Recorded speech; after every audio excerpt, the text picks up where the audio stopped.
नमस्कार. डिटर्मिनंट या चॅप्टर मधला पुढचा पॉइंट आहे. एक थिअरम आहे. The three equations a1x plus b1y is equal to c1, a2x plus b2y is equal to c2 and a3x plus b3y is equal to c3 are consistent if determinant. First column है x say coefficient, second column is y coefficient and third column is constant. That is called delta. it's a notation आहे. हा delta is equal to 0 असलं पाहिजे and D not equal to 0. So D म्हणजे काय असणार आहे इथे आपण बघूया. आता इथे सिस्टीम नीट ऑब्झर्व केली तर 3 इक्वेशन्स दिसत आहेत, पण व्हेरिएबल किती आहेत? 2 व्हेरिएबल्स आहेत. सो 3/2 सिस्टीम आहे. सो 3/2 असा डिटर्मिनंट आपण सॉल्व करत नाही, सिमेट्रिक लागतो ना. सो 3 rows 3 columns और 2 rows 2 columns मीन्स 2/2 और 3/3 असतं. सो 3 इक्वेशन्स आली आणि 2च व्हेरिएबल्स असतील तर सायमल्टेनियसली जेव्हा इक्वेशन सॉल्व करतो तेव्हा मेथड अशी असते की एनी 2 इक्वेशन्स कन्सिडर करायची, ती इक्वेशन सॉल्व करायची, म्हणजे तुम्हाला एक्स वायच्या काही व्हॅल्यूज मिळतील आणि त्या व्हॅल्यूज म्हणजे सोल्युशन आहे की नाही हे कन्फर्म करण्यासाठी त्या एक्स आणि वायच्या व्हॅल्यूज ज्या असतात त्या थर्ड इक्वेशनमध्ये सबस्टिट्यूट करायच्या आणि मग थर्ड इक्वेशन पण सॅटिस्फाय झालं. दॅट मीन्स की x and Y satisfy all the equation, therefore x Y is the solution for that system. असं 3 इक्वेशन्स 2 व्हेरिएबल्समध्ये असेल तर सॉल्व करण्याची मेथड आहे. सो ती जशी मेथड आपण यूज करतो, केलेली आपण स्कूल लेवलला. सो इथे डिटर्मिनंटच्या ह्याच्यात द्यायचं आलं तर काय म्हटलंय की हा जो पर्टिक्युलर डिटर्मिनंट आहे डेल्टा, तो काय असला पाहिजे? 0 असला पाहिजे अँड डी नॉन 0 असला पाहिजे. डी म्हणजे काय असणार? कुठलीही 2 इक्वेशन्स घ्यायची, त्या 2 इक्वेशनचा डी काढायचा. सो तो डी जर नॉन 0 असेल तर हा डिटर्मिनंट 0 होतो असं आपल्याला इथे दाखवायचं आहे.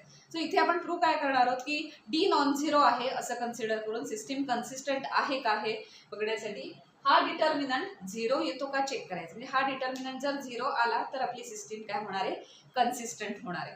सो ही तिन्ही लिनियर इक्वेशन्स आहेत आणि लिनियर इक्वेशनचं सोल्युशन आपण ग्राफिकली पण बघितलंय. आय थिंक 9th और 10thला तुम्हाला झालेलं आहे की लिनियर इक्वेशनच्या आपण लाईन्स ड्रॉ करायचो आणि मग त्या लाईन्सचा जो काही इंटरसेक्शन पॉईंट असतो त्या इंटरसेक्शन पॉईंट म्हणजे काय असतं? सोल्युशन. सो हा जो एक्स वाय पॉईंट असतो ह्या दोन्ही लाईनचं इक्वेशन सॅटिस्फाय करतो. आता इथे कसं आलंय? 3 इक्वेशन्स आले, 2x2 प्लेनमध्येच आहेत, म्हणजे 2 व्हेरिएबल्स आहेत एक्स वाय एक्सिस, पण अजून एक थर्ड पण कुठली तरी अशी लाईन आहे. सो ही थर्ड लाईन जी आहे ती जर ह्या पॉईंटमधनं गेली, अशी ह्या पॉईंटमधनं गेली आणि त्या तिन्ही लाईनचा जर एखादा कॉमन पॉईंट आला तर ते काय होणार आहे? ह्या तिन्ही लाईनचं सोल्युशन होईल एक्स वाय. पण 2 लाईन्स काहीतरी अशा जात आहेत आणि थर्ड लाईन कुठनं तरी अशीच आली. सो कुठलाही कॉमन पॉईंट असा येणारच नाही. त्यामुळे मग काय होणार आहे? ह्या 2 लाईनसाठी, ह्या 2 इक्वेशनसाठी तुम्हाला एक्स वायच्या व्हॅल्यूज मिळतील. That will be solution for those 2 lines. पण ती थर्ड लाईन तिथनं जातच नाही त्या पॉईंटमधनं. मग ह्या सिस्टीमला कन्सिस्टंट म्हणता येणार नाही, कारण 3 इक्वेशन सॅटिस्फाय करणारं सोल्युशन तिथे आपल्याला मिळत नाहीये. So this system can be called as consistent system, कारण त्याला काहीतरी सोल्युशन मिळते. सो ते आपण हा डेल्टा इज इक्वल टू 0 आणि D is equal to D not equal to 0 याच्या कुठल्या कंडिशन्स आहेत ज्याच्यावर सिस्टीम कन्सिस्टंट होते किंवा कधी सिस्टीमला सोल्युशन असतं कधी नाही, हे आपण कंडिशन्स नंतर बघू थिअरम प्रूव्ह झाले. पण आता हे लक्षात घ्या की अशा 3 लाईन्स आहेत आणि 2x2 प्लेनवरच आहे. तिथे झेड हा थर्ड व्हेरिएबल नाहीये. त्यामुळे आपल्याला ह्यात सिस्टीम कन्सिस्टंट आहेत का हे चेक करण्यासाठी हा डेल्टा काय असायला लागतो? 0 असायला लागतो. म्हणजे 2 व्हेरिएबल आधी 2 इक्वेशन सॉल्व करून आधी एक्स वाय काढायचे आणि मग थर्ड इक्वेशनमध्ये ते सबस्टिट्यूट करायचे आणि त्यावरून आधी आपण प्रूव्ह करूया की हा डेल्टा त्यावरून 0 येतो. मग आपल्याला एक्झाम्पल सॉल्व करताना यूज करता येईल की सिस्टीम कन्सिस्टंट आहे की नाही हे चेक करा. असं जर आलं तर हा डेल्टा कशाने फॉर्म झालाय तो बघा, लक्षात घ्या. तो डेल्टा 0 आहे की नाही एवढं आपल्याला चेक केलं तरी पुरेसं आहे. सो इथे आपण काय कन्सिडर करणार आहोत? हे 3 इक्वेशन्स, त्यातली कुठलीही 2 इक्वेशन्स कन्सिडर करून डी काढायचं आहे. मग डी एक्स डी वाय आणि ते सोल्युशन वगैरे सगळं काढायचं, थर्ड इक्वेशनमध्ये सबस्टिट्यूट करायचं आणि त्याच्यावरून हा डेल्टा 0 येते का प्रूव्ह करायचं. सोल्युशनमध्ये गिव्हन दॅट ही सिस्टीम दिलेली आहे. Given that a1x plus b1y is equal to c1, a2x plus b2y is equal to c2 and a3x plus b3y is equal to c3. आता यातली कुठलीही 2 इक्वेशन्स कन्सिडर करूया, त्याच्यावरून D D x वगैरे काढूया. दिलेला आहे D not equal to 0, so solution possible आहे, कारण डी नॉन झिरो लागतो ना, कारण तो डिनॉमिनेटर मध्ये येतो एक्स वायच्या व्हॅल्यूज काढण्यासाठी. सो कन्सिडर, सपोज आपण इक्वेशन नंबर 1, 2 and 3, सपोज 2 आणि 3 कन्सिडर केले. Consider 2 and 3. So a2x plus b2y is equal to c2 and a3x plus b3y is equal to c3. So याच्यावरून आपण d काढूया. d non zero असं म्हटलंय, कुठल्याही दोन सिस्टीम घ्या आणि d काढू शकता. d नॉन झिरो असला पाहिजे फॉर एनी पेअर, म्हणजे a1 a2 a2 a3, म्हणजे 1 2 2 3 किंवा 1 3 कुठल्याही दोन इक्वेशन घ्या, त्याचा d नॉन झिरोच असणार आहे असं आपण कन्सिडर केलेलं. d नॉट इक्वल टू 0 आहे. आता d काय आहे इथे, d इज इक्वल टू आहे a2 a3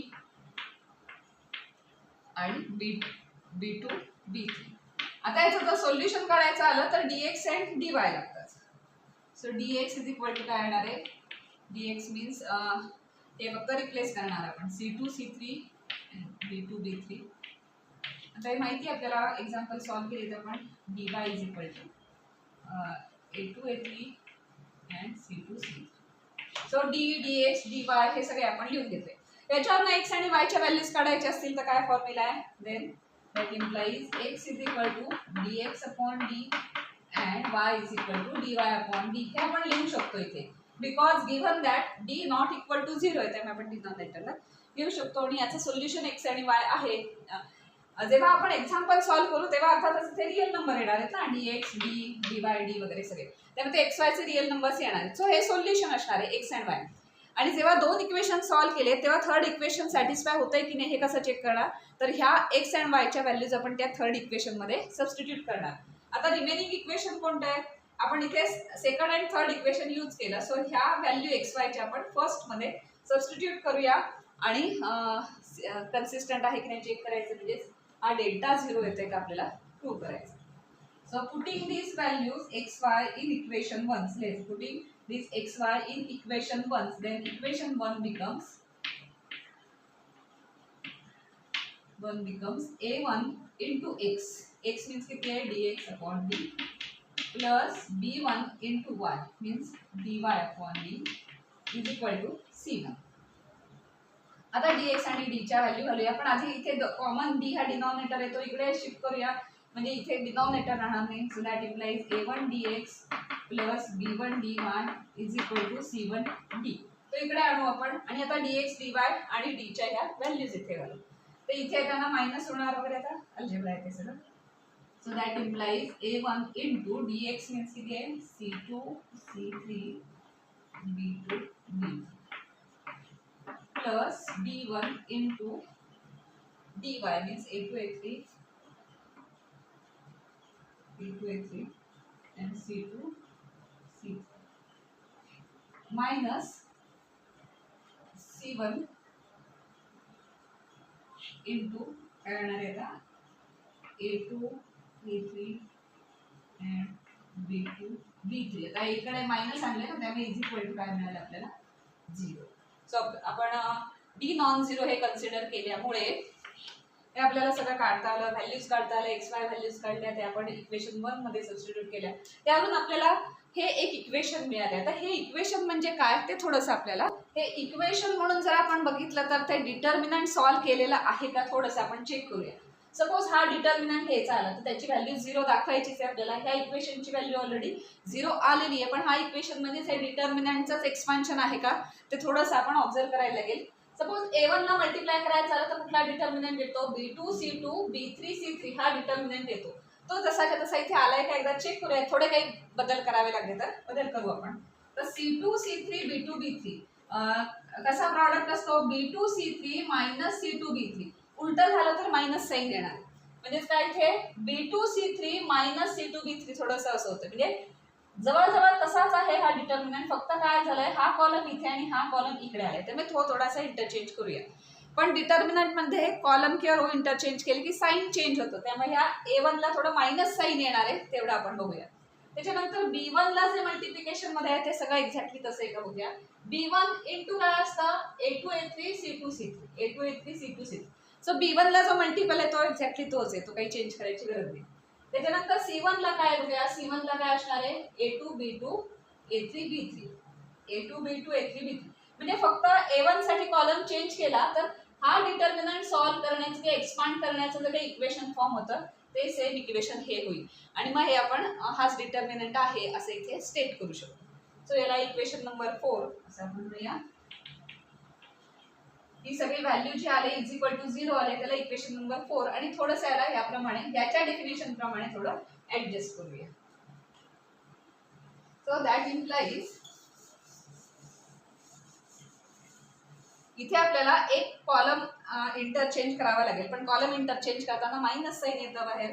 so that implies हा कॉलम इंटरचेंज करूया A1 तर मायनस साइन देऊया मायनस A1 इनटू हा कॉलम आधी द्यायचा आहे B2 B3 and C2 C3. जेवढी काय ऍडजस्टमेंट करावी लागेल तेवढी करायची कारण आपल्याला या डिटर्मिनंटचं एक्सपान्शन आहे हे थोडंसं आणायचं इथे प्लस याला काय ऍडजस्टमेंट नको आहे. So B1 into A2 C2 A3 C3 हे तसंच आहे कारण इथे जर तुम्ही एक्सपांड करायला गेलात तर B1 इनटू काय होतं A2 A3 C2 C3 तेच आहे A2 A3 C2 C3 सगळे ते तेच येणार आहे minus C1 into A2 A3 and B2 B3 इथे B2 B2 is equal to काय मिळाला 0.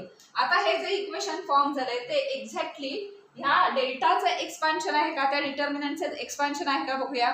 तर ऑलमोस्ट सगळं तसं झालंय बघा. A1 इनटू या 4 एलिमेंट्सचा डिटर्मिनंट नंतर B1 इनटू या 4 एलिमेंट्सचा डिटर्मिनंट ते पण आलंय बरोबर. C1 इनटू या 4 एलिमेंट्सचा डिटर्मिनंट ते पण प्लेसेस वगैरे व्यवस्थित एक्झॅक्ट सेम आलेले आहेत. आता फक्त प्रॉब्लेम असा आलाय की A1 ला पॉझिटिव्ह B1 ला निगेटिव्ह आणि C1 ला पॉझिटिव्ह साईन असलं पाहिजे ते फक्त उलट झालंय.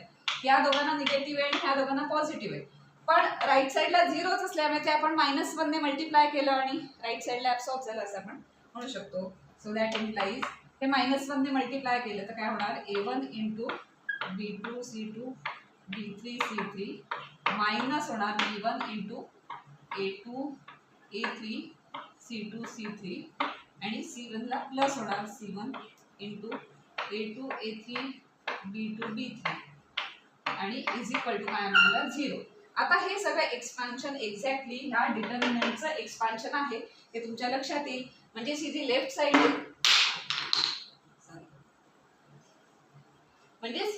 साइड आहे त्याला काय म्हणता येईल आपल्याला हा डिटर्मिनंट डेल्टा असं म्हणता येईल आणि राईट साइडला काय मिळालंय 0. सो दॅट इम्प्लाइज डेल्टा किंवा हा डिटर्मिनंट घेऊया आपण determinant A1 A2 A3 B1 B2 B3 and C1 C2 C3 आणि राईट साइडला मिळाले is equal to 0 hence true. कारण ही लेफ्ट साइड सगळी केली तर काय आहे ह्या डिटर्मिनंटचं एक्सपान्शन ते एक्सपान्शन आधी लिहिलंय म्हणजे हे expansion is equal to this determinant and this determinant is equal to 0. So delta is equal to 0 and D not equal to 0 असं असेल तर सिस्टीम असते कन्सिस्टंट सिस्टीम. आणि ही कंडिशन जेव्हा असते की delta is equal to 0 and D not equal to 0 तेव्हा त्या सिस्टीमला युनिक सोल्युशन असतं. म्हणजे ह्या तिन्ही लाईनचा जर ग्राफ काढायला गेला तर आपल्याला अशी काहीतरी ग्राफमध्ये मिळेल की या तिन्ही लाईन एका कॉमन पॉइंटला इंटरसेक्ट करतात तर त्याला ते सोल्युशन म्हणतो ना आपण. सो अशा पद्धतीने त्या सिस्टीममध्ये दिसतील. Well delta is equal to 0 and D not equal to 0 असेल तेव्हा ह्या सिस्टीमला युनिक सोल्युशन असतं. आणि सपोज डेल्टा 0 आहे डी पण 0 आहे dx पण 0 आहे dy पण 0 आहे सगळे ऑल जे काय आपले डी dx dy सगळे जे आले ते सगळे जर 0 झाले तर ह्या लाईनला इन्फायनाइटली मेनी सोल्युशन्स असतात.